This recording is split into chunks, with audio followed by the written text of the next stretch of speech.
Part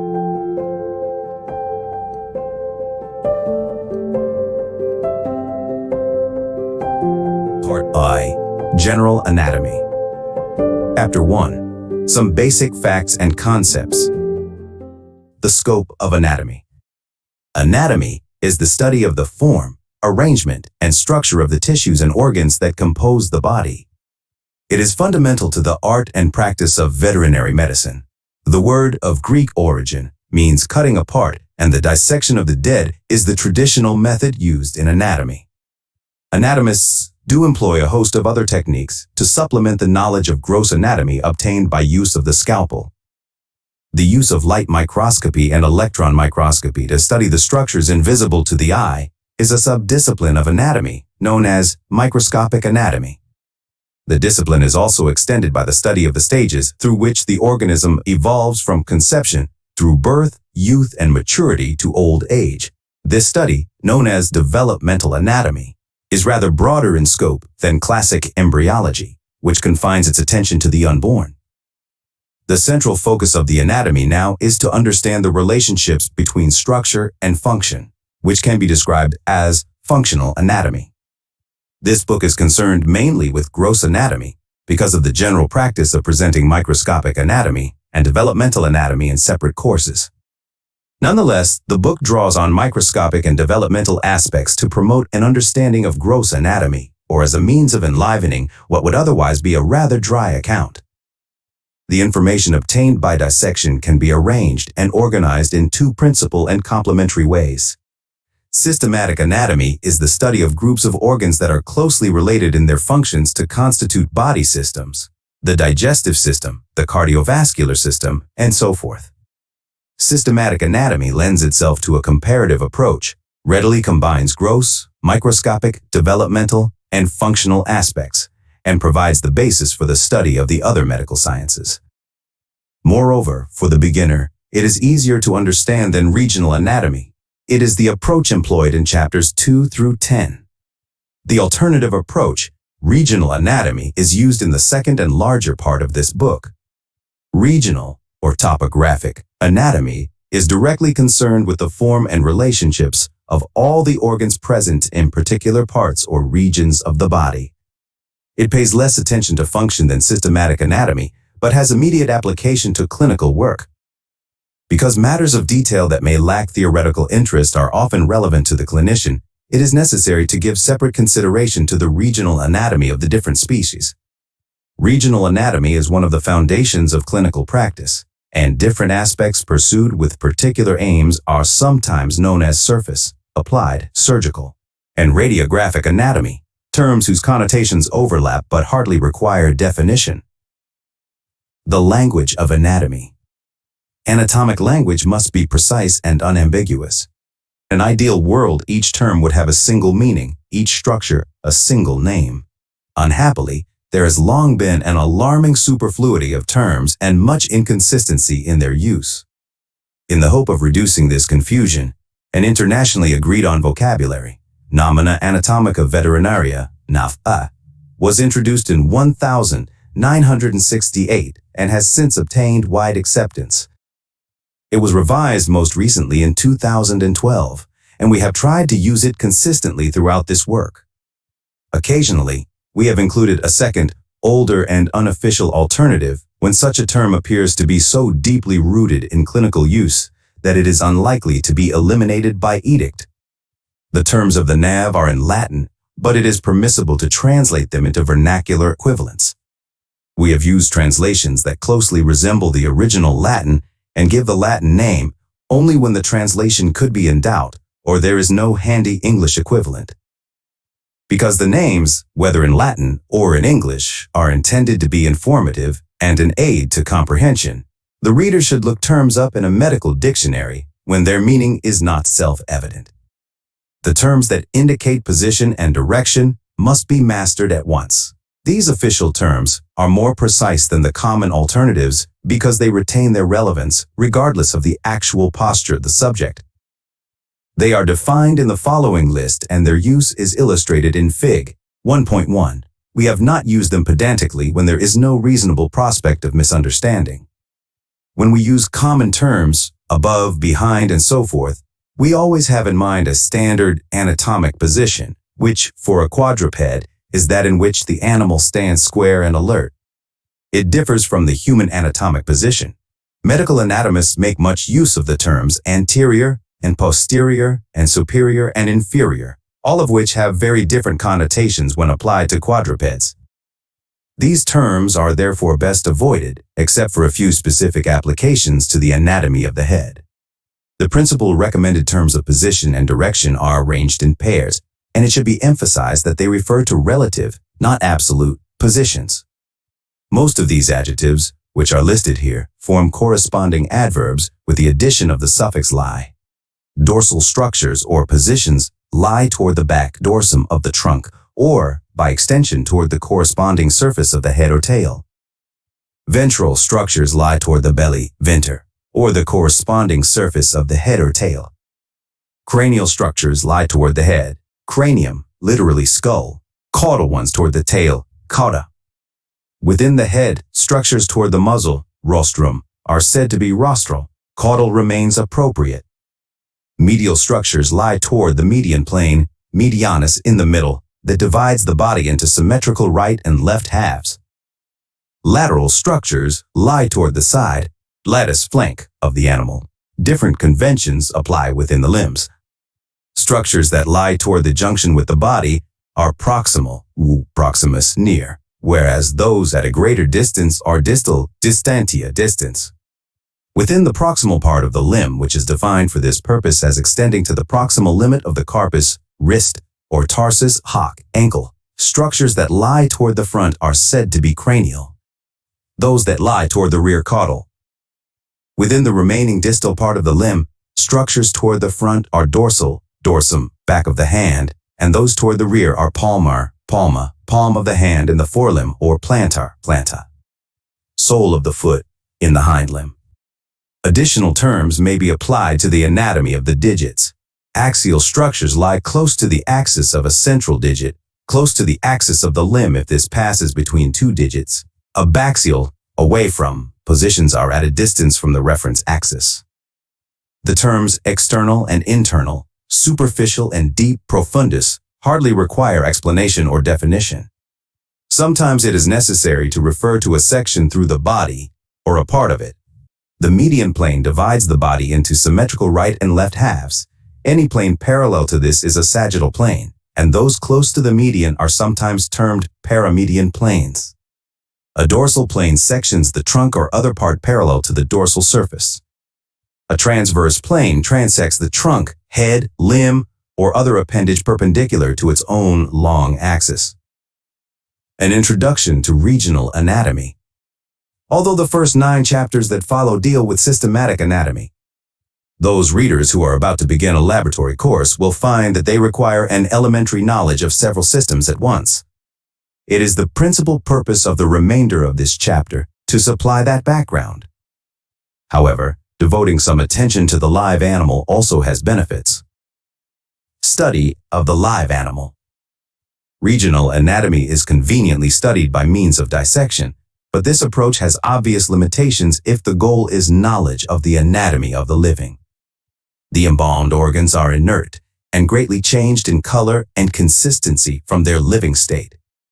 The impressions gained in the dissection room or from prosection must therefore be modified and corrected by frequent reference to fresh material or radiographic images, by observation of surgical operations, whenever possible, and by application of the simpler methods of clinical examination to normal animals.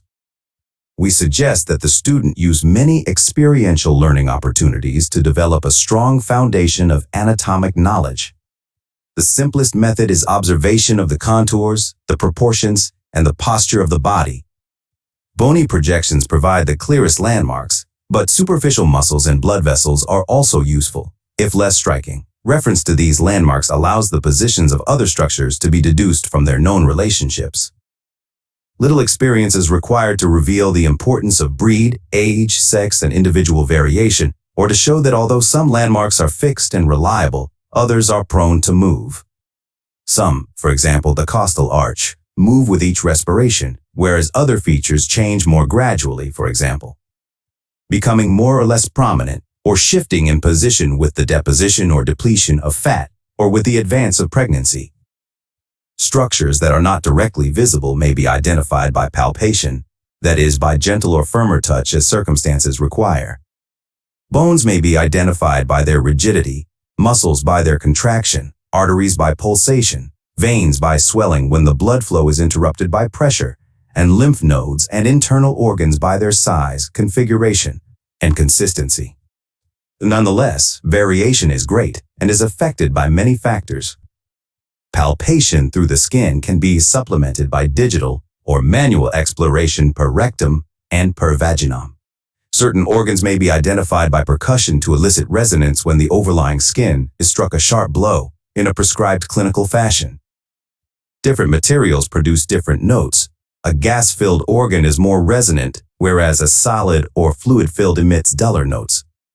The normal activities of certain organs produce sounds continuously or intermittently, although the lungs and heart, not forgetting the fetal heart, are the prime examples of organs whose positions can be determined by auscultation.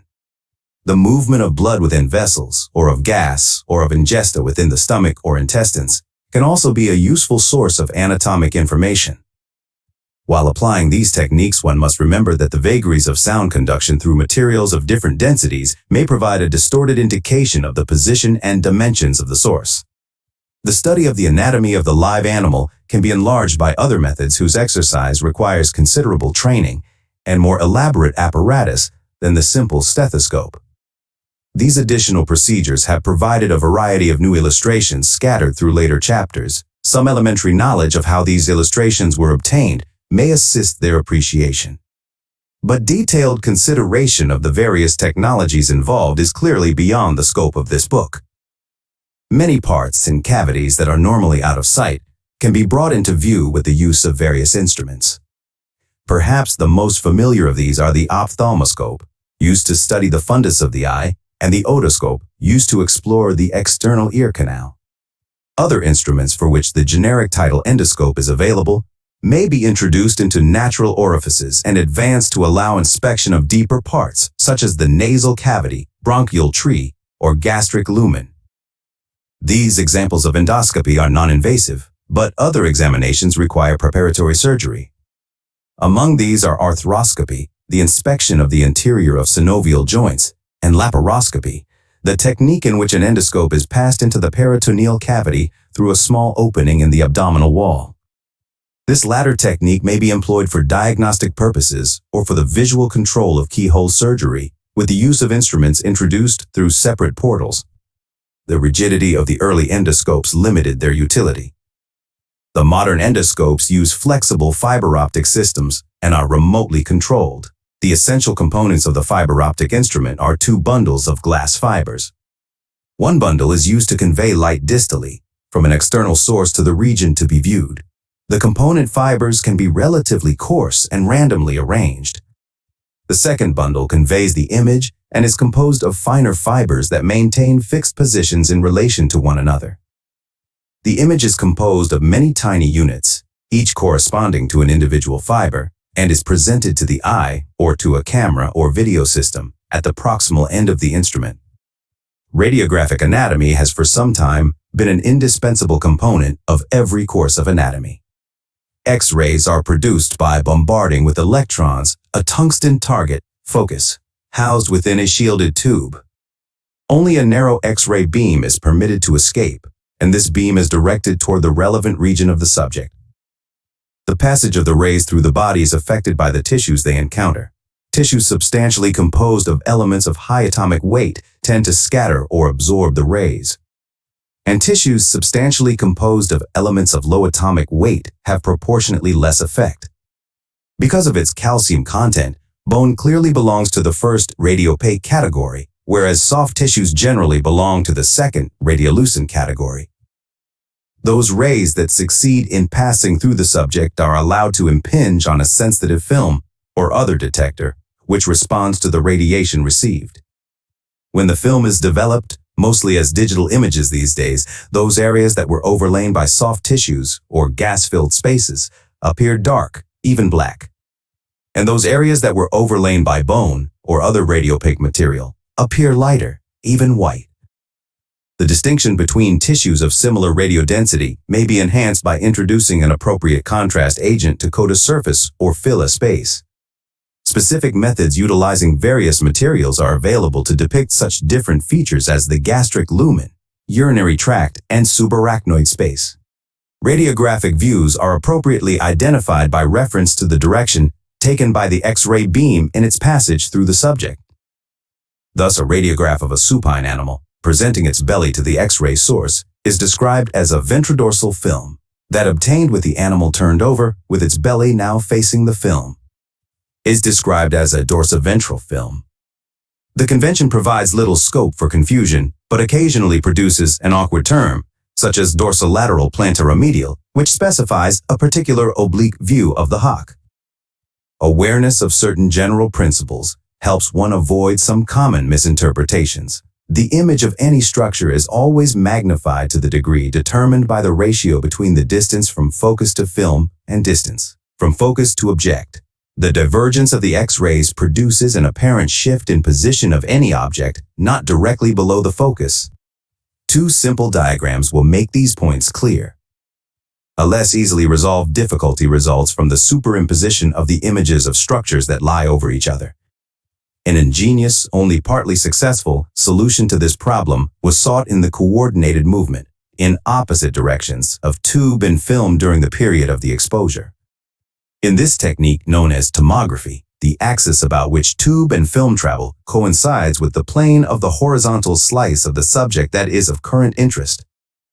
Structures contained within this slice remain more or less in focus throughout the exposure, whereas the images produced by structures at other levels are blurred or subsumed within the general background. Such tomograms never found much employment in veterinary radiology. The later developed and more sophisticated technique known as computed tomography, OSCT, has a different basis, but retains the aim of clearly depicting the parts within one particular body slice while excluding extraneous images. Despite the considerable cost of the apparatus and its limited suitability for use with large animals, the technique is now widely offered by veterinary referral centers. In the modern CT scanner, the X-ray source is moved in a circle that is centered on the longitudinal axis of the subject during the procedure, which takes from 1 to several seconds for its completion. During this time, the movement of the tube is repeatedly arrested for very short periods. During each of these, a burst of radiation is directed through the subject along a different radius. The beams that penetrate the selected, very narrow slice of the subject impinge on a series of discrete detectors, or, in some designs, on portions of a continuous circumferential detector, and are photomultiplied. After the procedure is completed, these records are analyzed, compared, and combined according to complex formulae algorithms. From these computations, a single cross-sectional image is constructed in which the forms, locations, and comparative radiodensities of all the tissues within the selected body slice are represented. In more complex settings, multiple overlapping or adjacent slices can be imaged in an extended, continuous process. With the amount of information the extended process supplies, it is possible by even more elaborate computation to construct images in other than transverse planes. The data may also be manipulated to enhance subtle differences in contrast presented by tissues of very similar radiodensity. CT is, of course, not free of all drawbacks. Subjects must be strictly immobilized during the exposure procedure. The total radiation dose may be quite considerable, even though individual exposures are very short, and the resulting images amplified. Artifacts may produce deceptive images, and current apparatus designed for medical use is suitable for small animals, but must be adapted for application with large animals, and is then limited to the investigation of the head and limbs. One byproduct of CT is the revival of interest in cross-sectional anatomy, an approach to the discipline that had been regarded as irretrievably past, but is now clearly indispensable to CT interpretation. Our knowledge of anatomy, especially the correlates of structure and function, will continue to grow through the implementation of new tools such as positron emission tomography, magnetic resonance imaging at MRI, which exploits the high-resolution capability of MRI with the use of sophisticated imaging tracers in PET. Familiarity with cross-sectional anatomy is also required for the practice of ultrasonography. This technique depends on the capacity of a piezoelectric crystal to convert electrical energy into sound waves and vice versa. When stimulated, a suitably housed crystal transducer, coupled to the appropriate area of skin, directs a narrow beam of sound waves of uniform frequency into the body. The waves are propagated through the tissues with decaying intensity, and a fraction is directed back toward the source at each encounter, with an interface between tissues offering different resistance, acoustic impedance. Reconverted into electrical energy, the echoes generate a visible image on a screen. This image, which can be frozen or recorded in various ways, represents the thin body slice directly below the transducer. The sound wave is produced not continuously but in very short bursts, perhaps lasting for no more than 1/1,000,000th part of a second. The longer silences that alternate with these bursts allow the time necessary for the receipt of echoes bounce back from interfaces at different depths. The frequency and the wavelength of sound waves are inversely related. The first variable determines the depth to which waves will penetrate. The second, the resolution that may be obtained, that is, the detail that may be distinguished. Because waves of high frequency penetrate less deeply but record more detail, a compromise is involved in the selection of the appropriate crystal to deploy for a specific examination. Several crystals are normally at hand, and each has its own inherent and invariable oscillation frequency. The maximum depth from which it is possible to obtain useful images is about 25 centimeters, thus limiting the application of ultrasonography in horses and cattle. In these large species, its use is more or less restricted to the examination of the distal parts of the limbs and of the reproductive system, for which the transducer may be applied to the rectal mucosa. Ultrasonography is also widely used in the diagnosis of pregnancy in sows, although here a transabdominal approach is employed. Water, blood, and most soft tissues offer very similar acoustic impedance, and interfaces between these substances are, at best, only moderately reflective. They are hypoechoic in ultrasonographers' jargon. In contrast, the difference in impedance between soft tissue and bone, or between soft tissue and a gas-filled cavity, is very large, and the reflection of sound waves is almost total. The interface is hyperechoic. This feature makes it impossible to image tissues and organs that, like the brain within the skull, lie deep to bone. Such parts are said to be within acoustic shadow. Conversely, a distended bladder, or other large volume of uniform impedance, may be used as a window through which deeper structures may be approached. There are many differences in transducer design and usage. Some transducers contain multiple crystals arranged in line, which upon sequential activation create a rectangular image representing the thin slice of tissue situated deep to the transducer. More often a single crystal is employed, but so arranged that the narrow beam that it generates swings repetitively in an arc, producing a wedge or sector-shaped image. In these B, or brightness settings, the image represents a cross-section through the field surveyed. In the alternative M, or motion setting, the beam is emitted only at one fixed point in the crystal's oscillation, and the recording is therefore limited to the structures penetrated along a single axis. If the parts are moving, successive images reveal their changing shapes, and the changes are emphasized if successive images are recorded side by side. MUM mode recordings are especially useful for demonstrating the movements of the walls of the heart chambers and valves. Ultrasonograms are, in general, less easy for the novice to interpret than radiographs. Reverberations occur when the waves bounce back and forth, often because of defective coupling of the transducer to the skin, and may produce what appear to be multiple parallel interfaces within an organ. Small interfaces between the parenchyma and fibrous scaffolding of certain tissues produce diffuse scattering, or a stippled effect. Despite these and other drawbacks, ultrasonography possesses very considerable advantages, including absence of ionizing radiation. Magnetic resonance imaging requires less extensive consideration because the expensive installation and operation of the equipment limits its current availability to only a few veterinary centers. The theoretical basis of MRI lies in changes in the structure of hydrogen atoms induced by strong magnetic fields and radio waves. Weak radio signals are subsequently produced when the subatomic structure returns to its normal configuration. These signals may be amplified, and their origins within the body may be precisely fixed in 3 dimensions. Because different tissues contain different concentrations of hydrogen atoms, their different responses can be used to distinguish them. Tissues such as fat that are rich in hydrogen produce bright images, in contrast to the black images of hydrogen-poor tissues such as bone. Extremely high resolution is possible. There appear to be no health risks associated with the MRI scanner. Both CT and MRI are especially useful in the study of intracranial structures. Skin. The skin covers the body and protects it against injury. The skin plays an important part in temperature control and enables the animal to respond to various external stimuli by virtue of its many nerve endings. There are numerous local modifications of skin, but at present, we are concerned only with its more general properties.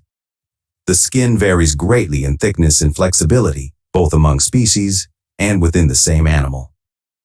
It is naturally thicker in larger animals, though not in constant proportion to their size, and in more exposed areas. Although the skin is generally closely molded to the underlying structures, it forms folds and creases to increase surface area in certain areas to allow for a change in posture, heat dissipation, and sometimes an expression of breeders' whims, grotesquely illustrated by the Shar-Pei breed of dog.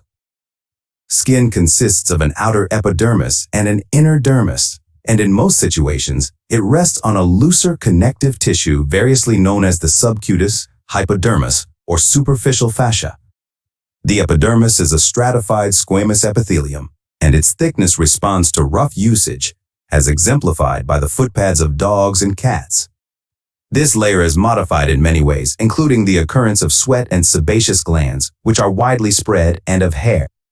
Sweat glands are most important as a provision for heat loss by surface evaporation, but also play a subsidiary role in the excretion of waste. The sebaceous glands produce an oily secretion that waterproofs the surface and provides certain relatively naked areas, such as the groin of horses, with a characteristic sheen. The hair coat, which is a uniquely mammalian feature, is a mechanical protection and a thermal insulator. The hair coat is also usually widespread. Among the more familiar species, only the human and the pig are relatively devoid of an extensive hair coat, although such conditions may appear in other species as occasional sports, which is the origin, for example, of the Sphinx breed of cat. Some aquatic mammals, such as whales, are wholly naked. The dermis, which consists essentially of felted connective tissue fibers, is the raw material of leather. It is secured to the epidermis by interlocking papillae, which are most pronounced where normal wear might risk separation. In most situations, the skin moves easily over the underlying tissues, and this looseness facilitates the laying of a carcass. It is more tightly bound down in a few places where it grades into a tougher than usual underlying fascia. Good examples of this binding are provided by the scrotum and the lips. Some risk of pressure injury is present where the dermis is molded over bony prominences, and synovial bursae often develop adventitiously in such sites. Unlike the epidermis, the dermis is well supplied with blood vessels and cutaneous nerves. The superficial fascia is considered in the following section. Fascia and fat. The connective tissue that separates and surrounds the more obviously important structures is generically known as fascia. Many of its larger accumulations, particularly those of a sheet-like nature, have specific names. The fascia has important functions as it is encountered in surgery. The superficial fascia subcutis is a loose areolar tissue extensively spread below the skin of animals that possess a hairy coat. A similar tissue surrounds many deeper organs, and in both situations, the loose fascia allows neighboring structures to change in shape and to move easily against each other. Its looseness varies with the amount of fluid it contains and may provide an indication of ill health. The superficial fascia is one of the principal sites for the storage of fat. In naked species, the fat forms a continuous layer, the panniculus adiposus. The deep fascia is generally organized into much tougher fibrous sheets. A layer beneath the superficial fascia extends over most of the body and fuses to bony prominences. In many places, it detaches septa that penetrate between the muscles, enclosing them individually or in groups. Sometimes the periosteum, the fibrous covering of the bones participates in outlining the enclosures. This division into fascial or osteofacial compartments is very prominent in the forearm and leg and plays a part in the circulation, assisting the return of blood and lymph to the heart. The contraction of muscles presses the structures such as valve veins contained within their unyielding walls to return the blood toward the heart. For this reason, muscular paralysis or prolonged inactivity may lead to stasis of blood or lymph flow. Arteries and nerves, whose functions would not be assisted by compression, often travel in small tunnels within the septa. More specific functions can be assigned to localized thickenings, for example, retinacular tethers of deep fascia, which hold tendons in place and sometimes provide pulleys around which the tendons win to change direction. Good examples are provided by the retinacula on the dorsal aspect of the hock and the palmar aspect of the digits. Because dense fascia is relatively impermeable, it determines the direction taken by spreading fluids such as pus, which sometimes tracks below a fascial sheet before breaking through far from its source. Surgeons exploit both the toughness of the deep fascia to hold sutures securely and its cleavage planes to gain relatively bloodless access to deeper parts during surgery. Most deposits of fat, adipose tissue, may be regarded primarily as food reserves. Small amounts of fat are widely distributed, but the bulk is contained in 3 or 4 places in the superficial fascia, between and within muscles, below the peritoneum, the delicate membrane lining the abdominal cavity, and in the marrow cavities of long bones. Subcutaneous fat deposits help mold the body contours and often show specific and gender differences in localization and development. Animals that are adapted to hot habitats often develop localized fat depots, for example, humped zebu cattle and camels, fat-tailed sheep, leaving the rest of the body surface to release heat to the environment. The onset of puberty leads to fat deposition in the breasts and over the hips in women. In many male animals, much fat is deposited in the tissues of the dorsal part of the neck. The thickened crest of stallions is a good example. Some fat deposits, like that enclosed within a fibrous lattice in the footpad of the dog, function as mechanical buffers. Fat with a mechanical function is usually resistant to mobilization during starvation. The chemical and physical differences in fat may reflect diet as much as specific genetic factors. The fat of horses and of Channel Island breeds of cattle is yellow, that of sheep hard and white, and that of pigs soft and grayish. It should also be remembered that fat at body temperature is softer, semi-liquid, than that exposed in a colder environment. Certain procedures employed by the cosmetic surgeon, liposuction and lipectomy, depend on this fortunate circumstance. All these remarks refer to the common sort of fat. A second variety, brown fat, is of much more restricted distribution in time and place. Brown fat differs in structure and function as well as in color. In domestic species, it is found especially during the fetal and neonatal periods. In wild species, it is especially prominent in those that hibernate. The brown adipocyte contains numerous smaller droplets and a much higher number of mitochondria. It is richly vascularized. It provides both groups in which it is especially found with a readily available source of heat, which is equally useful in newborn animals with imperfect thermoregulation and in hibernators required to awaken rapidly from a deep winter sleep. Bones. The primary functions of the skeleton are to support the body, to provide the system of levers used in locomotion, and to protect soft parts.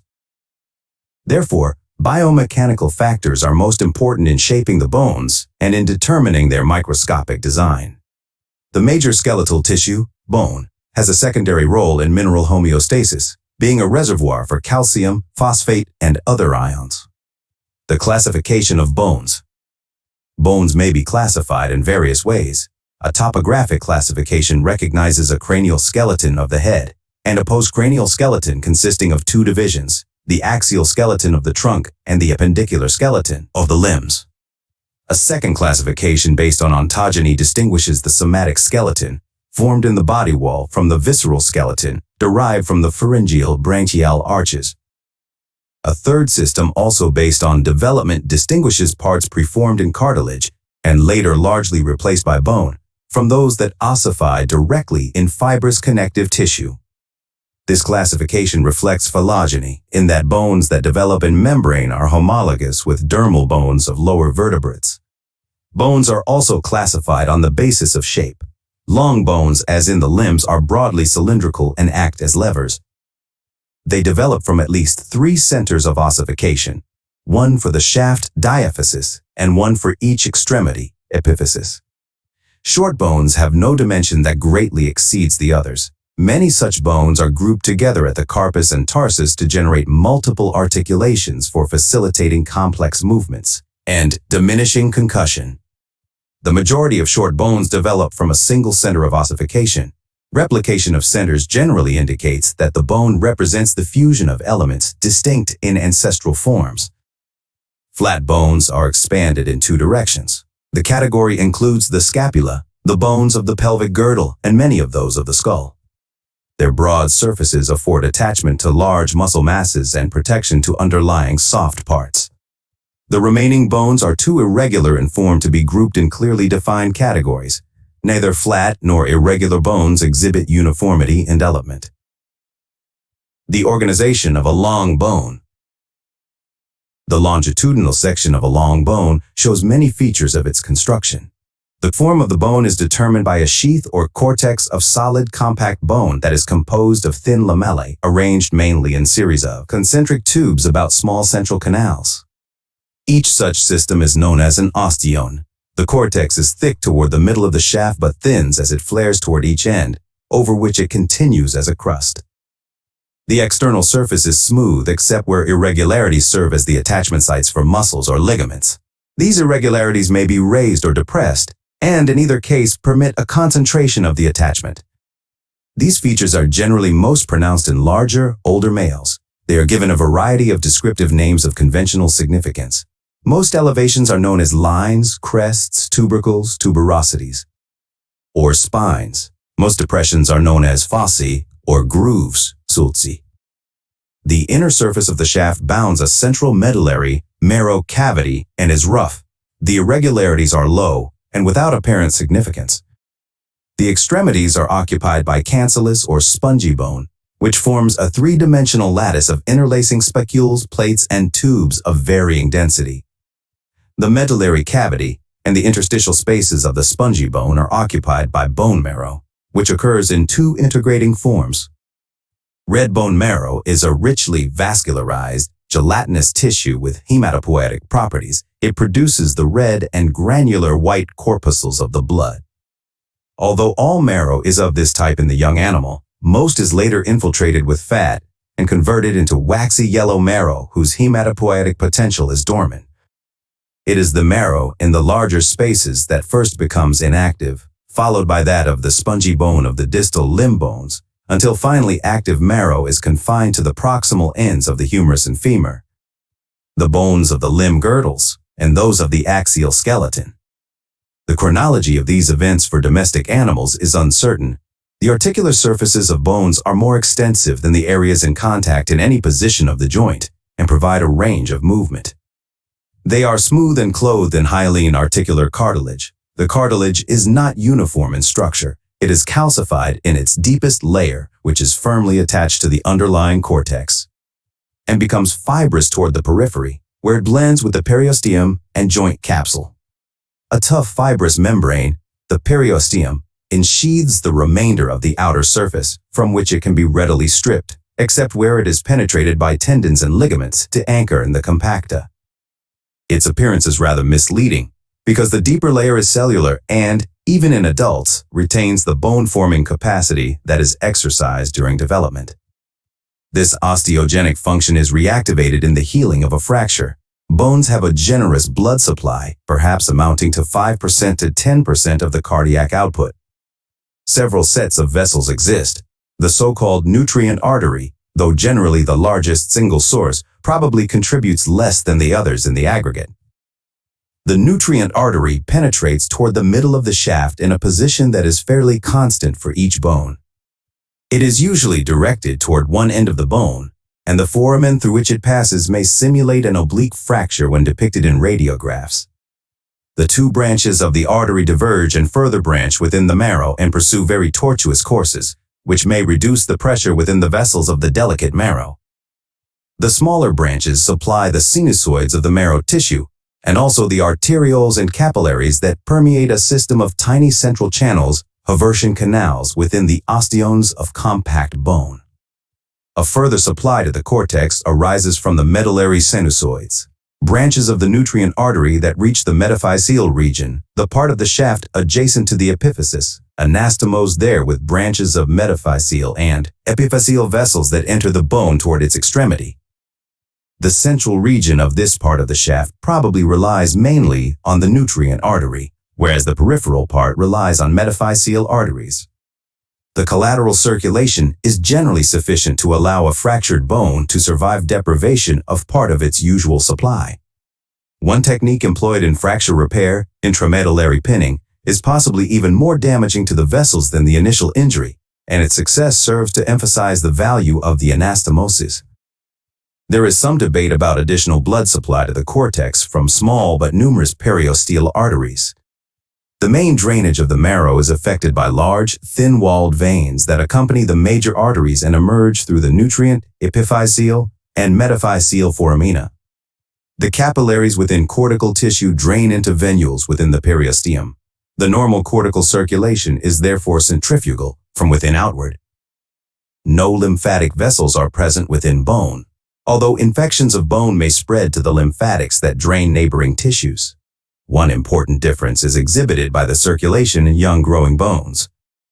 In them, the circulation within the epiphyses forms separate and independent compartments because, with few exceptions, arteries do not penetrate the growth, epiphyseal cartilage. Nerves accompany the larger vessels, and their branches are to be found within the central canals of the osteones. Some vasomotor fibers pass to the vessels, some are sensory to the bone tissues, especially the periosteum, and the destination of others remains unclear. It is no longer believed that nerves exert a trophic influence on bone. Biomechanical aspects. It has long been the convention to explain the tubular construction of long bones by drawing the comparison with a loaded beam of some stiff, homogeneous material supported at both ends. In this construction, the tensile forces that tend to disrupt the material are concentrated toward the lower surface, while the compressive forces that tend to crush and compact the material are concentrated toward the upper surface. These forces tend to neutralize each other along and close to the axis, and the material here is more or less redundant. It can be dispensed with or replaced by some weaker but lighter material, as in a long bone. The analogy is not exact. For a start, bone is a composite material, but it is useful as a first approach. The diagram in Fig.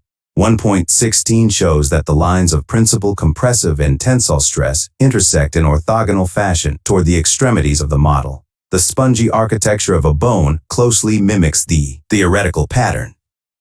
Compact bone is a plastic, composite material of considerable strength, capable of sustaining and recovering from considerable deformation.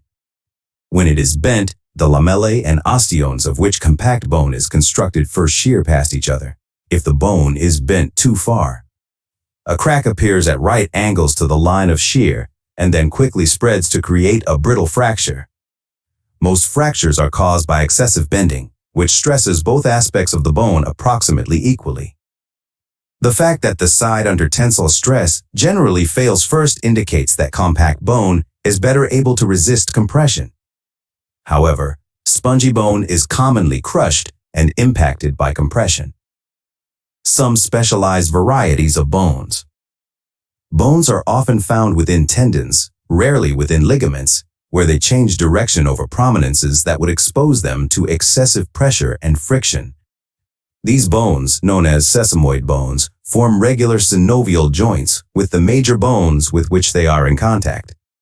In addition to preventing tendon wear, a sesamoid bone displaces the tendon farther from the axis of the adjacent joint and increases the leverage exerted by the muscle. The best-known example is the patella kneecap in the principal extensor of the stifle joint. In the dog, smaller sesamoids also develop in muscles behind the stifle. In the tendons passing behind the metacarpophalangeal joints, at the bases of the digits, and in the extensor tendons within the digits.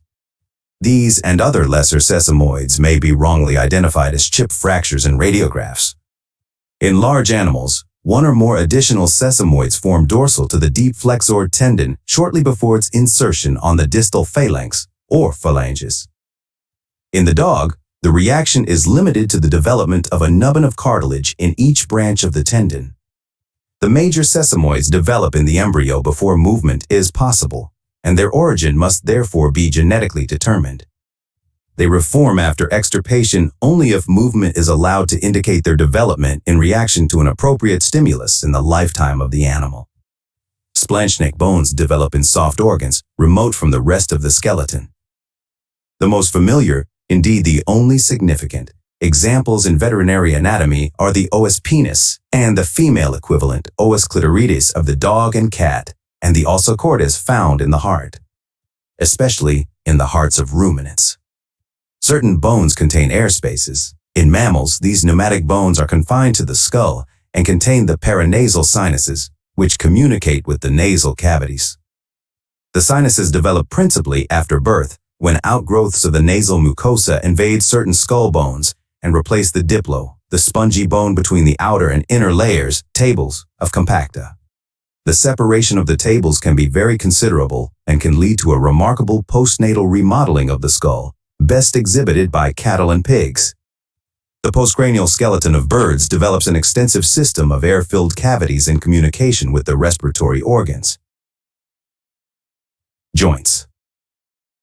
Bones form joints or articulations, of which some unite the bones firmly and others allow free movement. The many variations in joint shapes and structures do not permit an easy system of classification. Periodic revisions of terminology have seen new categories defined and former categories merged or renamed, so that some confusion now exists and many superfluous terms circulate. The current official system recognizes three major categories, namely the fibrous joint, in which the bones are united by dense connective tissues, the cartilaginous joint, in which the bones are united by cartilage, and the synovial joint, in which a fluid-filled cavity intervenes between the bones. It is obvious that most joints of the first and second categories must be relatively immovable or even rigid. These classes were formerly together known as synarthroses. In contrast, most joints of the third category are freely movable. They were formerly termed diarthroses. Both of these terms are obsolete. Fibrous joints. Most fibrous joints occur in the skull and are known as sutures. The narrow strips of fibrous tissue that outline and unite the margins of the bones represent the surviving part of the originally continuous membrane in which the separate ossification centers appeared. Sutures play an important role in the young animal, allowing for the growth of the skull through the extension of individual bones at their margins while proliferation of the membrane continues. Sutures are gradually eliminated when ossification extends across the membrane after it has ceased to grow. This is a slow and uneven process that is not complete even in the aged. The gradual modification of the suture pattern is used in anthropology and forensic medicine as a not very reliable guide to the age of the individual. In comparison with sutures of the adult skull, the wider sutures of the fetal skull allow some useful passive deformation during birth in some species, including primates. The syndesmoses are fibrous joints in which two bones are joined by connective tissue ligaments. In some syndesmoses, relatively broad areas of bone are united by short ligaments, allowing very restricted movement. Examples are the joints between the major and minor bones of the horse's metacarpus. In others, the ligaments are longer and their attachments narrower so that more appreciable movement is possible. An example is the joint between the shafts of the radius and ulna in the forearm of the dog. The attachment of a tooth to the bone of its socket, or gomphosis, may be included among the fibrous joints. Cartilaginous joints. Most cartilaginous joints are known as synchondroses. They include the joints between the epiphyses and diaphyses of juvenile long bones and the corresponding joints of the base of the skull. These temporary joints disappear with ossification of the cartilage. The few permanent synchondroses include the joint between the skull and hyoid apparatus, which allows appreciable movement in some species. In the more complicated symphysis, the articulating bones are divided by a succession of tissues. Usually cartilage covers the bones, with fibrocartilage or fibrous tissue in the middle. The category includes the joints between the symmetrical halves of the mandible in species such as the dog, cat, and ruminants, in which fusion is not complete, and of the pelvic girdle and the joints between the bodies of successive vertebrae. Each of these joints presents its own, sometimes specifically variable, features that are best considered later. Synovial joints. Structure. In synovial joints, the articulating bones are separated by a fluid-filled space, the joint cavity. The boundaries of the space are completed by a sleeve of delicate connective tissue, the synovial membrane. The membrane is attached around the periphery of the articular surfaces. However, in most synovial joints, the synovial membrane is strengthened externally by a fibrous capsule, and additional fibrous bands, ligaments, are strategically placed to join the bones and to restrict movement to the required directions and extents. Synovial joint injuries are highly prevalent in domestic animals. The articular surface is covered with articular cartilage that is generally of the hyaline variety, although fibrocartilage or even dense fibrous tissue is found in a few locations. The thickness of the cartilage ranges from about 1 millimeter in the joints of the dog to several millimeters in the larger joints of horses and cattle. It accentuates the curvature of the underlying bone, being thickest in the center of convex surfaces and about the periphery of concave ones. The cartilage is a pliant material that is translucent and glassy in appearance, and although generally white with a blue or pink tinge in young animals, it becomes yellowish and less elastic with age. The surface is smooth to the touch and to the naked eye, but quite irregular when seen at low magnification.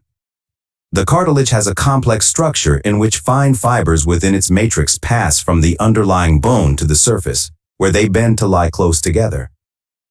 Because splitting of the cartilage, common in joint disease, tends to follow the fiber course, superficial lesions lead to tangential flaking, whereas lesions that extend more deeply create more or less vertical cracks. Articular cartilage is insensitive and avascular. The insensitivity explains why joint lesions may progress far before the patient becomes aware of their existence.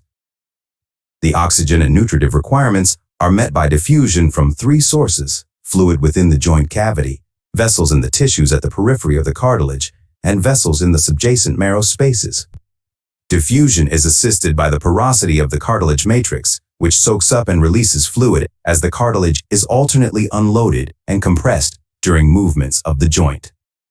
Certain large articular cartilages are interrupted by depressed areas that may indent the periphery or appear as islands. These naked areas, synovial fossae, are clothed by a thin connective tissue resting on the underlying bone. Their significance is disputed, but not the constancy of their occurrence, nor their frequent coincidence in opposing bones in certain positions of the joint. The synovial membrane, which completes the lining of the joint, is a glistening pink connective tissue sheet. It may be left entirely unsupported, may rest directly on a tough outer fibrous capsule, or may be separated from it by the interposition of pads of fat. All 3 arrangements may occur in different regions of the same joint. The membrane may pouch where it is unsupported, and these diverticula may extend quite far, a point of potential significance, because it explains how joints may be entered by apparently remote wounds. The inner surface of the membrane carries many projections of various sizes and degrees of permanency that greatly increase its surface area. Unlike mucous membranes, the synovial membrane has no continuous covering of cells.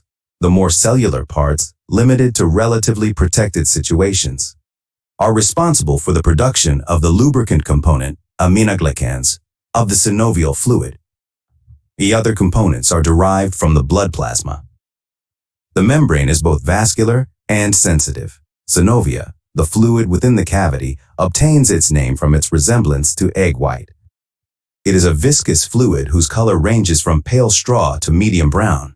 It is usually said to be present in very small amounts, but is, in fact, quite copious in the larger joints. As much as 20 to 40 ml can sometimes be aspirated from limb joints of horses and cattle. The quantity is greatest in animals permitted free exercise. Synovia has both lubricant and nutritive functions. The ways in which it acts as a lubricant are disputed, But it is certainly very efficient, the friction being such that virtually no wear occurs in healthy joints.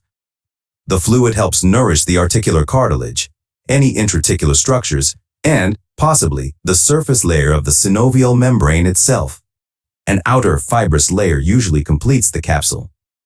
It attaches around the margins of the articular surfaces and contains local thickenings, which are named individually as ligaments when well developed and discrete.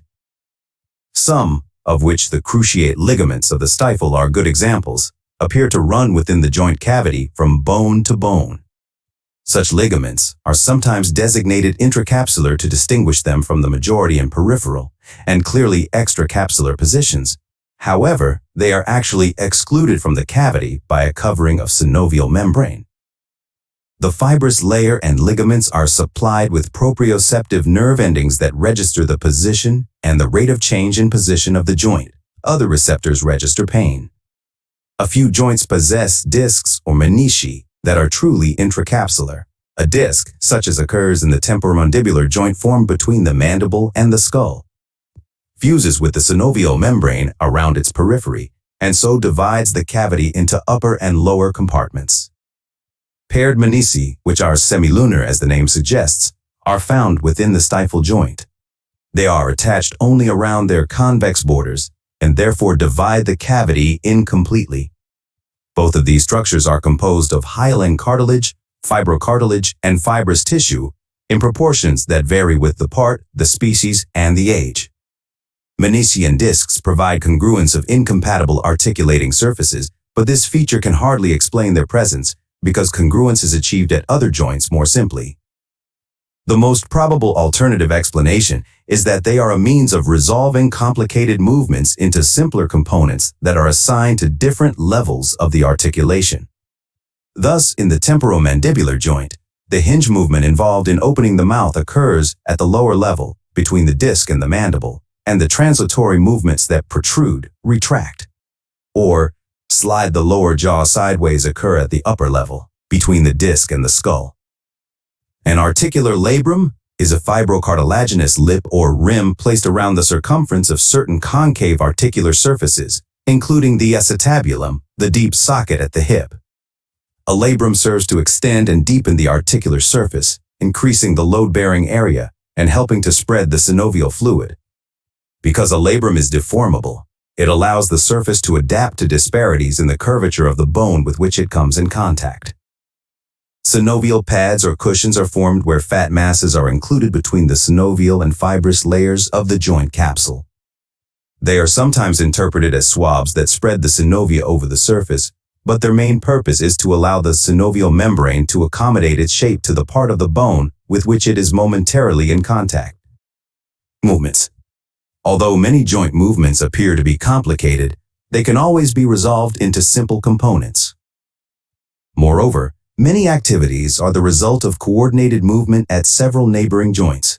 The sum of changes can be considerable even when the movement at each individual joint is modest. The simplest type of movement is translation. In its pure form, translation consists of one flat surface sliding over another, while the bodies to which the surfaces belong maintain their original orientation. True translatory movements probably never occur, because the prerequisites are perfectly flat surfaces and the absence of spin. Nonetheless, a category of joint, plane joint, is defined in which movement is supposed to be of this kind. These joints have small articular surfaces that appear flat at first scrutiny. In reality, articular surfaces are always curved. All other movements involve angular change. In some, the moving bone spins about an axis perpendicular to its articular surface, a movement called rotation. Rotation can always be reversed, so its direction must always be specified. According to convention, an internal rotation of a limb carries the cranial surface medially, and external rotation carries this surface laterally. Other movements involve the moving bone turning about an axis parallel to its articular surface in a pendular or rolling movement. This is a slide between curved surfaces and may be described as a swing. Most swings are accompanied by some rotation, although it often goes undetected. Pendular movements in sagittal planes predominate in the joints of the limbs and are known as flexion and extension. Flexion reduces the angle between the two segments of the limb. The opposite movement, extension, opens the angle and brings the two segments more closely into alignment. However, the movement at some joints ranges from one flexed position through full extension, 180 degrees, to a second flexed position at the other limit. The fetlock joint of the horse is a good example of a joint with such a wide range of movement.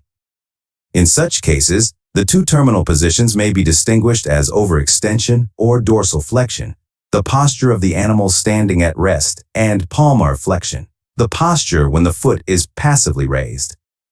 Fig. 1.24 may make this rather confusing distinction plain. Adduction and abduction are pendular movements in transverse planes.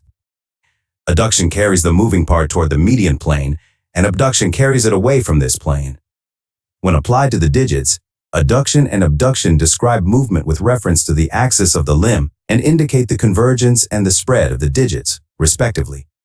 The combination of flexion and extension and adduction and abduction allows the extremity of the limb to describe a circle or ellipse, a movement known as circumduction. Several limitations are placed on the movements of all joints. The shape of the articular surfaces is obviously relevant. A degree of incongruence is required to maintain a wedge of the lubricant synovia between the surfaces. This wedge is reduced when the radius of curvature of the convex surface increases toward its margin to approximate to the radius of curvature of the opposing concave surface. The surfaces thus become congruent in the closely packed terminal position, and further movement is checked by their being squeezed together. Tension in extracapsular ligaments can certainly arrest movement, although it is uncertain whether this method of braking is required in normal circumstances. Some ligaments appear to be moderately taut throughout the normal range of movement, whereas others are generally slack and become taut only when movement threatens to go beyond the normal limit. In some situations, contact between extra-articular structures may be of importance. The olecranon obviously prevents forceful overextension of the elbow, and apposition of the caudal muscles of the thigh and calf prevents overflexion of the human knee. Tension in muscles and other soft structures in the neighborhood of a joint may first decelerate and then arrest movement. Inability of the muscles of the caudal aspect of the human thigh to stretch beyond a certain limit, passive insufficiency, prohibits many people from touching their toes. The contraction of muscles that oppose a given movement may be the most important factor. Its significance is discussed in the following section. Classification. Synovial joints may be classified according to numerical and geometrical criteria. The numerical system distinguishes simple joints, with one pair of articular surfaces, and composite joints, in which more than two opposing surfaces are involved, and movement occurs at more than one level within a shared capsule. The shoulder joint illustrates the first, and the carpal joint the second variety. There are 7 categories in the current version of the geometrical system. 1. The plane joint has already been mentioned. The hinge joint, Jing limus, has one articular surface shaped like a segment of a cylinder and the other excavated to receive it. Pendular movement is possible in one plane only. The other movements are prohibited by stout collateral, one to each side, ligaments, and possibly by the development of matching ridges and grooves on the articular surfaces. The elbow joint between the humerus and bones of the forearm is an example. The pivot joint, articulatio trochoidea, comprises a peg fitted within a ring. Movement takes place about the long axis of the peg. In some joints, for example the proximal radiolnar joint, the peg rotates within the fixed ring. In others, for example, the atlantoaxial joint between the first two vertebrae, the ring rotates about the fixed peg. The condylar joint is formed by two knuckle-shaped condyles that engage with corresponding concave surfaces. The two complexes may be close together, as in the femorotibial joint, or widely separate and provided with independent joint capsules, as are the twin articulations of the mandible. In each case, the whole arrangement is regarded as constituting a single condylar joint. Movement is primarily uniaxial, about a transverse axis common to the two condyles. Certain amounts of rotation and slide are also permitted. The ellipsoidal joint consists of an ovoid convex surface that fits into a corresponding concavity. Movements occur principally in two planes at right angles to each other, flexion-extension, adduction-abduction, but a small amount of rotation may be possible. The radiocarpal joint of the dog is ellipsoidal. The saddle joint, articulatio solaris, combines two surfaces, each maximally convex in one direction and maximally concave in a second direction at right angles to the first. These are also biaxial joints, allowing flexion extension and adduction abduction, but with a certain amount of rotation permitted or imposed by the geometry of the surfaces. An example is the distal interphalangeal joint of the dog. The ball and socket or spheroidal joint consists of a portion of a sphere received within a corresponding cup. This multiaxial joint enjoys the greatest versatility of movement. The hip joint is the best example. The human shoulder joint also conforms closely to the pattern. But the shoulder of domestic species largely restricts its movement to flexion and extension. It must be emphasized that anatomic joints correspond very imperfectly to the theoretical models. Sometimes, the departure from the ideal can be sufficiently large to make it a matter of controversy as to which category best accommodates a particular articulation. Muscles. Muscular contractions underlie most of the body movements that are grossly visible. Muscle is also used to prevent movement, stabilizing joints to prevent their collapse under a load and maintaining continence of bladder and bowel. A subsidiary function of the skeletal muscles is to generate heat by shivering, involuntary tremors initiated by exposure to cold. There are 3 varieties of muscle tissue, but 2, the specialized cardiac muscle that forms the bulk of the heart and the smooth visceral muscle of the blood vessels and viscera, internal organs, are not of present concern. The 3rd variety is generally known as skeletal muscle because the muscles are mostly attached to the bones and induce their movement. Skeletal muscle is also known as striated, somatic, or voluntary muscle, but these terms are less acceptable for one reason or another. The organization of skeletal muscles. Skeletal muscle is butcher's meat and accounts for about half the weight of an animal carcass. The proportion varies with species, breed, age, sex, and method of husbandry. Each muscle is composed of many cells held together by connective tissue. In comparison with the common run of cell, these muscle cells are giants, varying from about 10 to 100 micrometers in diameter and being about 5 or 10 centimeters in length. Some are probably much longer. They are visible to the naked eye when teased apart and are also called muscle fibers because of their size and shape. The whole muscle is covered by a dense connective tissue sheet, the epimysium. Below this, a looser layer, the perimysium, covers the small bundles, fasciculi, into which the fibers are grouped. Finally, each fiber is provided with its own delicate covering, the endomysium. These connective tissue components merge at each end of the muscle belly and continue as the tendons by which the muscle makes its attachment. The amount and quality of the connective tissue partly explain variations in the appearance and in the cooking and table qualities of different cuts of meat. Another important factor is the amount of shortening that is allowed by hanging during post-mortem rigor. Variations in muscle architecture. There is great variety in the way in which the muscle fibers are arranged within the muscle belly, which can be explained by reference to 2 principles. The shortening that a muscle may demonstrate on contraction, about 50%, is a function of the length of the component fibers. The power that it may develop is a function of the aggregate of their cross-sectional areas. The greatest displacement, necessarily not the force, is therefore produced by the so-called strap muscle, in which the fibers run parallel to the long axis and throughout the length of the muscle, which is completed by very short tendons of attachment. Muscles in which the fibers join the tendons at an angle tend to be strong in relation to their bulk, because more fibers and a greater total cross-section can be accommodated. Although muscles of this sort are powerful, they waste a proportion of their strength and their potential for displacement. Only part, corresponding to the cosine of the angle of fiber insertion, is applied along the line of pull. In calculating the power that such muscles develop, one needs to replace the simple anatomic cross-section with the physiologic cross-section, which is the complex plane that cuts each component fiber transversely. Muscles with angled fibers can be arranged in several categories of increasing complexity of construction: pinnate, bipinnate, circumpinnate, and multipinnate. Many limb muscles have a pinnate form and, unlike the strap muscles, have long cord-like tendons that permit the heavy bellies to be placed close to the trunk, because only the light tendons extend to the digits to operate the joints. Less energy is required to swing the limb to and fro. Certain muscles of the body wall form thin lat layers that are continued by broad tendon sheets, distinguished as aponeuroses, an arrangement clearly adapted to supporting the abdominal organs. Other muscles arise by 2, 3, or 4 separate heads that join in a common tendon. These arrangements are indicated by inclusion of the descriptive term biceps, two-headed, triceps, or quadriceps, respectively, in the muscles' names. In another less common variety, 2 or more fleshy units are separated by intermediate, tendon-forming digastric, two-bellied, or polygastric units.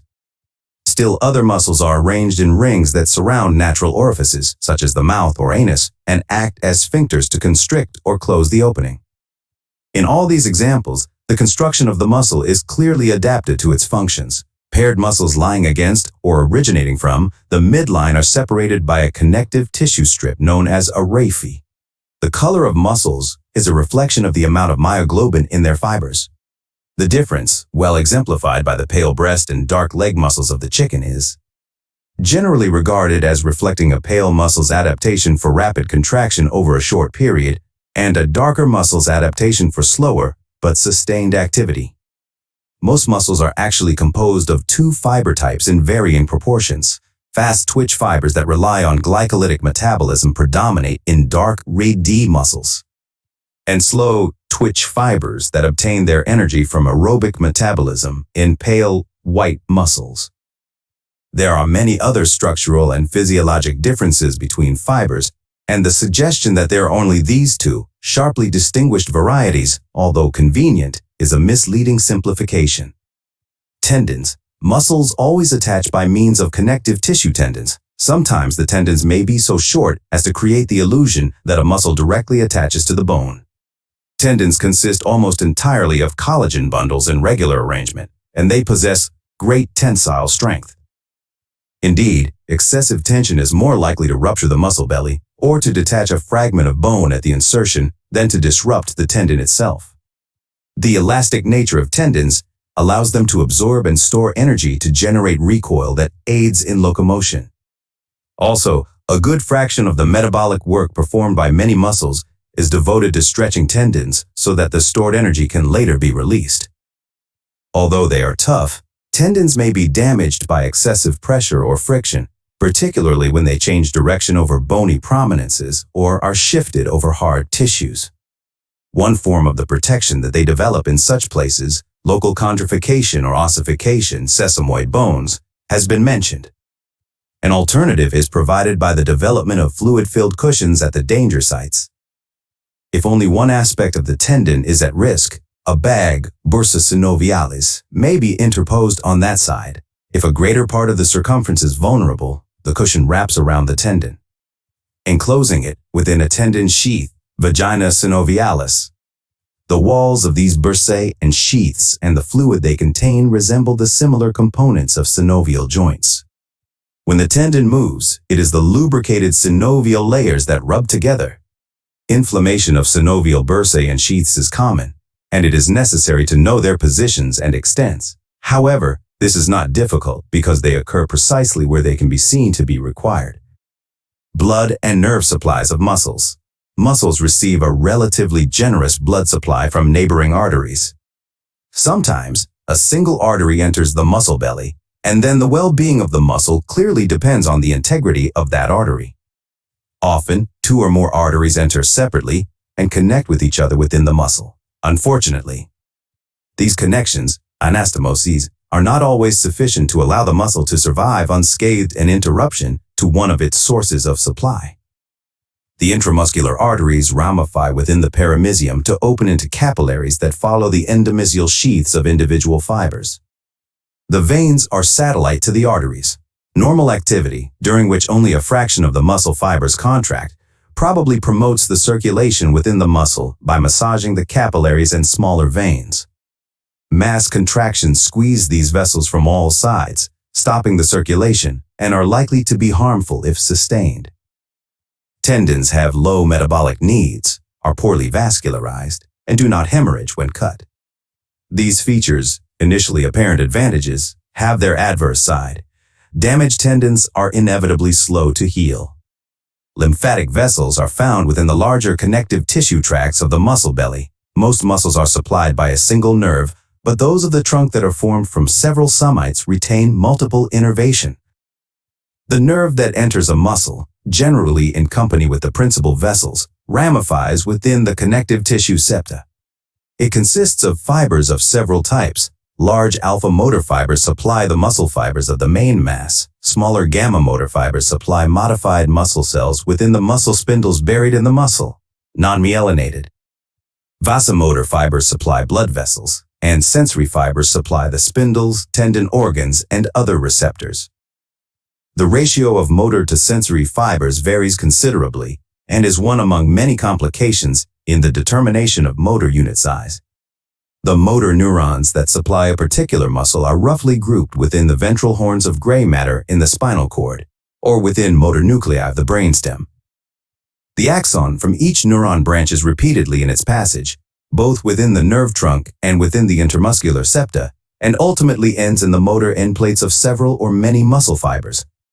The single neuron, as well as the alpha fibers it supplies, is known as the motor unit, an important concept because it is the physiologic unit of muscular contraction. It is these groups and not individual fibers that are called up for or discharged from service when a muscle varies the force of its contraction. The muscle fibers belonging to a unit are intermingled with those of other units and do not correspond with any readily identifiable portion of the muscle. They do not correspond with the fasciculi, as one might suppose. The fibers constituting a motor unit are invariably of a uniform type. In the human species, the numbers of fibers within a unit varies, numbering about 5 to 10 in the muscles that move the eyeball, around 200 in the muscles of the fingers, and approximately 2,000 in the muscles of the limbs. The exact figures are not important, but the trend is, the muscles with the smallest units are those capable of the most delicate adjustment. Motor unit size is determined from the innervation ratio, the ratio between the numbers of fibers within a muscle and the numbers of motor neurons that supply it. Muscle actions. When a muscle is activated, its fibers attempt to shorten. When shortening occurs, the tension in the muscle may increase, stay the same, or decrease, according to circumstances. When external forces prevent the muscle from shortening, the tension within it increases. Such activity is said to be isometric. The usual activity of most muscles involves changes in the angle of the joint bridged by that muscle. The musculoskeletal system thus operates as a system of levers in which the joints act as fulcrums. The mechanical advantages of the arrangement depend on the positions relative to the fulcrum of the muscle attachment and the application of the load. Although a muscle attaching close to a fulcrum is less powerful than a comparable muscle attaching at a greater distance, it produces its effect more rapidly. The requirements of speed and power thus conflict. When several muscles are available to move a joint in a particular way, the attachments of some make them more suited to getting the movement started, whereas the attachments of others make them more suited to carrying the movement through to completion. Biarticular or polyarticular muscles, those that cross two or several joints, respectively, may be incapable of shortening sufficiently to produce the full range of movement at both or all of the relevant joints at the same time. Such muscles are said to be actively insufficient. Any muscle that produces a certain effect may be termed an agonist or prime mover. A muscle capable of actively opposing that movement is termed an antagonist. Clearly, these terms have force only in relation to a specified movement. Thus, in flexion of the elbow, the brachialis muscle that produces the movement is the agonist, and the triceps brachii that opposes the movement is the antagonist. In extension of the same joint, however, the triceps muscle is the agonist, and the brachialis muscle the antagonist.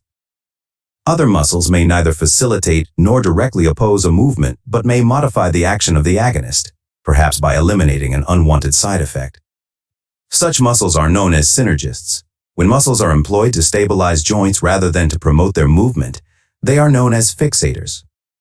Fixation or stabilization of a joint often involves the co-contraction of muscles that oppose each other when the joint is moved. The terms origin and insertion have been left undefined until now. Conventionally, Origin denotes the more proximal or central attachment, and insertion the more distal or peripheral attachment. Although it is true that in their common employment, most mussels draw the insertion toward the origin, the vast majority are able to shorten toward either end. Which attachment will maintain its position and which will be drawn toward the other depend on external circumstances. These circumstances must always be taken into account when one is considering the possible actions of a mussel.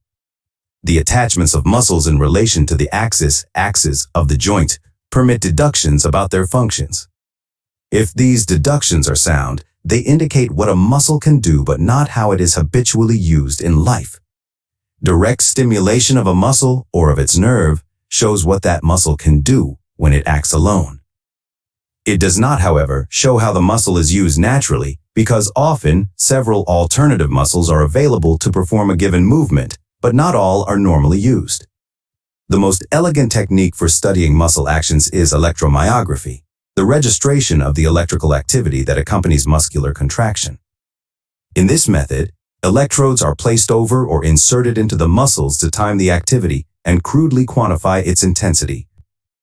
The use of this technique has upset many long-held beliefs concerning the actions and use of the muscles of humans. Much remains to be investigated where domestic animals are concerned. Even this method demands that caution be used in interpretation of findings. It shows when a muscle is active, but leaves the experimenter to interpret the activity as agonistic, antagonistic, or a mere adjustment to the alteration in joint angle brought about by other forces. Peripheral blood vessels.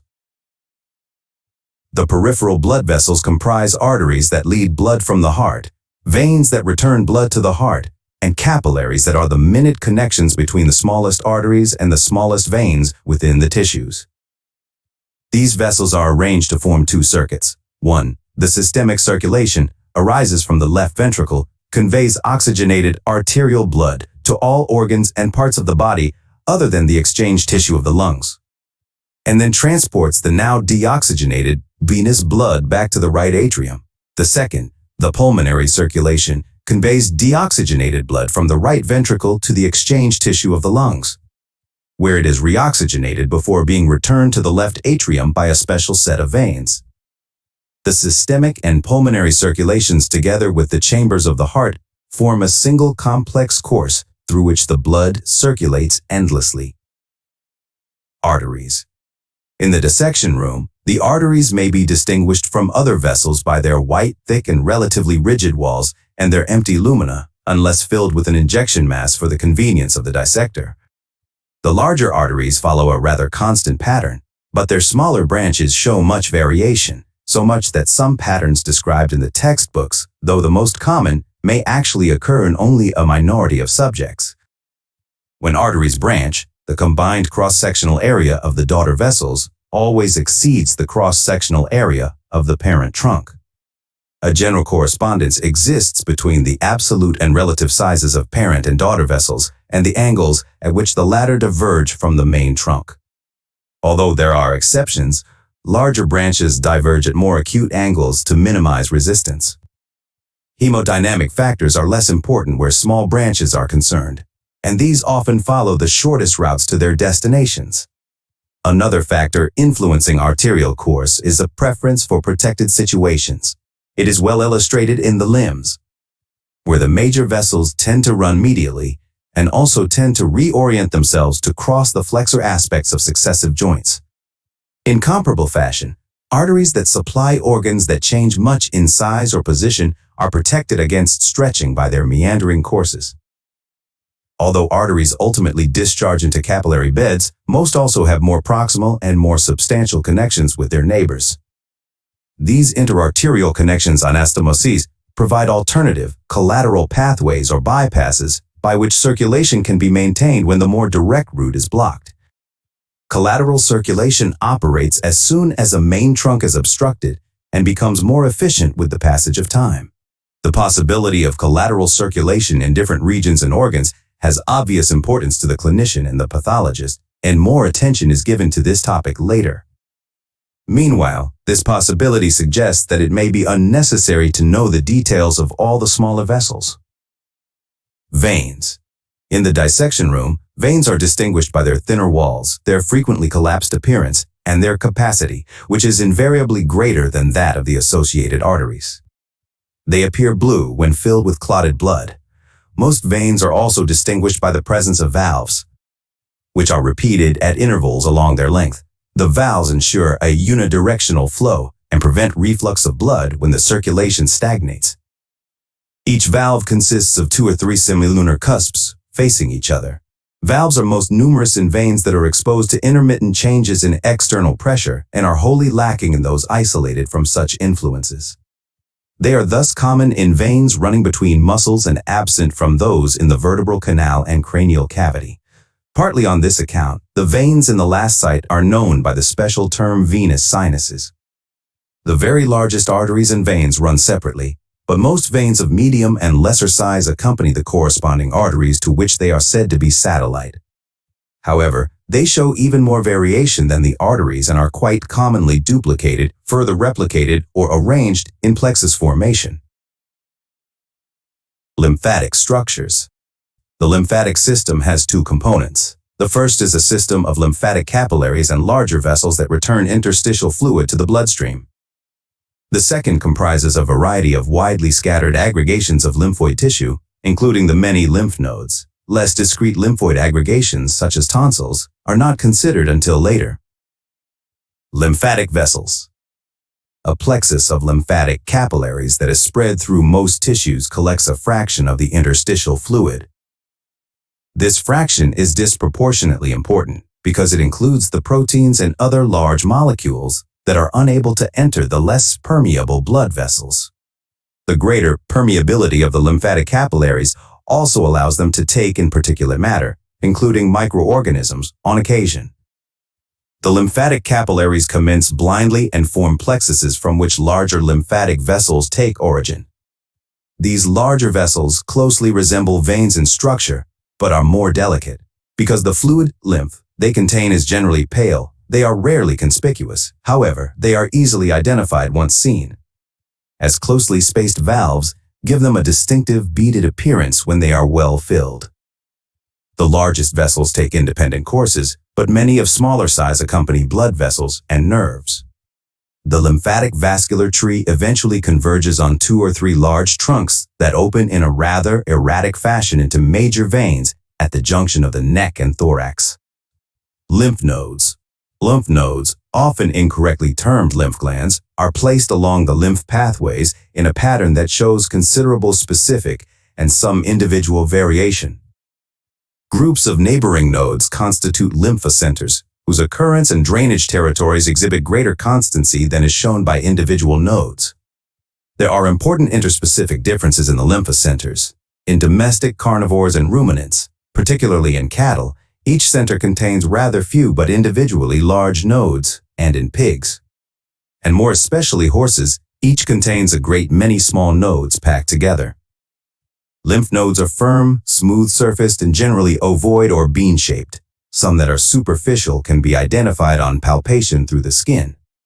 Naturally, they are more easily found when they are enlarged, and it is therefore a matter of importance to have a clear expectation of which nodes can usually be identified in the healthy animal. Each node is bounded by a capsule, below which runs an open space, subcapsular sinus, into which the afferent vessels open at scattered sites. Branches from the subcapsular sinus lead to a medullary sinus close to the generally indented hilus, where the few efferent vessels emerge. The tissue of the node is divided into cortical and medullary regions. The cortex contains the germinal centers in which lymphocytes are continually produced. The medulla consists of looser branching cellular cords. Both are supported by a reticular framework containing many phagocytic cells. The organization of the lymph nodes of pigs shows a reversal of the usual low pattern. The afferent vessels enter together, whereas the efferent vessels have dispersed origins. With very few exceptions, and these are disputed, all lymph passes through at least one node in its passage from the tissues to the bloodstream. As it percolates through the node, it receives a recruitment of lymphocytes and is also exposed to the activities of the phagocytes. These cells remove and destroy, or attempt to remove and destroy, particulate matter including any microorganisms within the lymph. The lymph node thus provides a barrier to the spread of infection and tumors, some varieties of which favor lymphatic pathways for their dissemination. Swelling of a lymph node frequently indicates the existence of a disease process in its drainage territory. It is clear that the role of the lymphatic system in disease is equivocal. On the one hand, lymph flow facilitates the spread of microorganisms or tumor cells. On the other, the intervention of the node provides an opportunity for their containment and destruction. There are obviously weighty reasons why the position, the accessibility, the drainage territory, and the destination of the efferent flow of all major nodes must be familiar to the clinician, the pathologist, and the veterinarian engaged in meat inspection. Peripheral nerves. The central nervous system, the brain and spinal cord, is in two-way communication with virtually all body tissues by means of a system of branching peripheral nerves. These are composed of afferent sensory fibers, which convey information to the central nervous system from peripheral receptors, and efferent motor fibers, which convey instructions from the central nervous system to peripheral effector organs. The peripheral nerves comprise the 12 pairs of cranial nerves and the considerably larger number of pairs of spinal nerves whose total varies with the vertebral formula. The dog has 8 cervical, 13 thoracic, 7 lumbar, 3 sacral, and about 5 caudal pairs. The present discussion is restricted to the rather uniform spinal nerves. The cranial nerves differ from these and from one another in many respects that are considered later. The orderly origin of the spinal nerves reveals the segmentation of the spinal cord. Each nerve is formed by the union of 2 roots. The dorsal root is almost exclusively composed of afferent fibers whose cell bodies are clumped together to form a visible swelling, the spinal dorsal root ganglion. The central processes enter the cord along a dorsolateral furrow. The peripheral processes extend from the wide variety of exteroceptive, proprioceptive, and interoceptive endings that respond to external stimuli, changes within the muscles and other locomotor organs, and changes in the internal organs, respectively. The ventral root is exclusively composed of efferent fibers emanating from motor neurons within the ventral horn of gray matter and leaving the cord along a ventrolateral strip. They are in passage to the effector organs, muscles, and glands. The dorsal and ventral roots join peripheral to the dorsal root ganglion to form the mixed spinal nerve, which leaves the vertebral canal through the appropriate intervertebral foramen. In the cervical region, each nerve emerges cranial to the vertebra of the same numerical designation as the nerve, except the 8th, which emerges between the last cervical and first thoracic vertebrae. In other regions, each nerve emerges caudal to the vertebra of the same numerical designation. The mixed trunk formed by the union of dorsal and ventral roots divides almost at once into dorsal and ventral branches, rami. The dorsal branch is distributed to dorsal structures, epaxial muscles of the trunk, broadly, those that lie dorsal to the line of transverse processes, and the skin over the back. The much larger ventral branch is distributed to hypaxial muscles of the trunk, broadly, those ventral to the transverse processes, the muscles of the limbs, with a few exceptions, and the remaining part of the skin, including that of the limbs. Both dorsal and ventral branches have connections with their neighbors that form continuous dorsal and ventral plexuses. These plexuses are generally neither obvious nor important, except for enlarged portions of the ventral plexus opposite the origins of the limbs. These, the brachial and lumbosacral plexuses, give rise to the nerves that are distributed to forelimb and hindlimb structures, respectively. The brachial plexus is usually formed by contributions from the last 3 cervical and the first 2 thoracic nerves, and the lumbosacral plexus by contributions from the last few lumbar and the first 2 sacral nerves. The limb plexuses allow for regrouping and reassociation of the constituent nerve fibers, and the nerve trunks that emerge distally are each composed of fibers derived from 2 or 3 spinal segments. Thus, the median nerve is composed of fibers from spinal nerves sate and tone. The femoral nerve of fibers from L4 to L6. The courses of the major peripheral nerve trunks must be known to avoid placing the nerves at unnecessary risk during surgery. Their central connections are important in 2 contexts. First, local anesthetic solutions injected near selected spinal nerves have predictable effects in paralyzing muscles and in depriving skin areas of sensation. Conversely, paralysis of particular muscles or absence or alteration of the sensibility of specific skin areas may point to the precise location of a central lesion. So far, reference to nerve fibers concerned with the innervation of blood vessels, glands, and internal organs has been avoided. These structures are supplied by the autonomic division of the nervous system, which is described in Chapter 8. For the present, it is sufficient to state that although autonomic fibers are not present in the roots of every spinal nerve, arrangements exist that ensure that each peripheral nerve receives its necessary quota.